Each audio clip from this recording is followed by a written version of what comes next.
Whispers in the Fog, Chapter 1, A Mysterious Encounter. It was a quiet evening in London.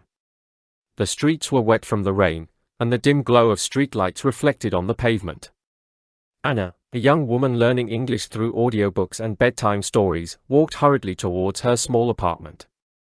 She had always loved English stories and used them as part of her English listening practice. But tonight, she was about to become part of a story she would never forget. As she passed a quiet cafe, a stranger stepped out of the shadows. "Excuse me, miss," he said in a deep voice. His English was perfect, almost too perfect. "Do you believe in love stories?" Anna stopped, startled. "Love story?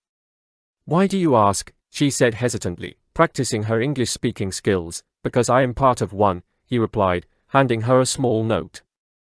"Read it." Anna unfolded the paper and read the words aloud. "Meet me at the clock tower at midnight. Bring the red book." She frowned. "What is this? A joke?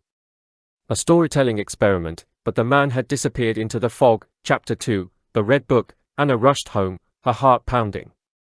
She had a collection of English stories, romance novels, and narratives for English learners. Among them, she found the Red Book, a gift from her grandmother.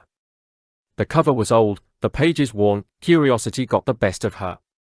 At midnight, she made her way to the clock tower.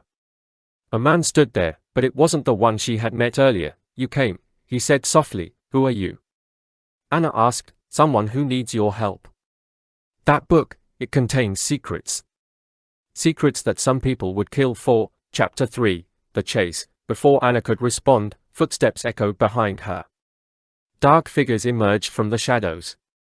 "Run!" the man shouted, grabbing her hand. They ran through the empty streets, past closed shops and dim alleys. Anna's mind raced. This wasn't just a simple love story. It was something far bigger. "Why me?" she gasped as they ducked into a side street. "Because you listen to English stories, you practice reading and narrative. You can decode something hidden in that book that no one else can." Anna's head spun. She had wanted to learn English through storytelling, but not like this. Chapter 4, The Twist. They finally stopped at a small library. The man took the book from Anna's hands and flipped through the pages. Then, he showed her something shocking, words written in invisible ink, appearing under a special light. "This book was a trap," he said. "Someone wanted you to find it."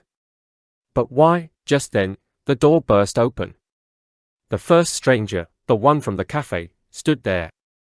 Smiling, "Because," he said, "you are not just an English learner, Anna.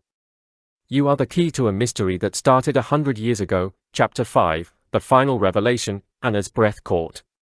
"What do you mean?" The man stepped closer.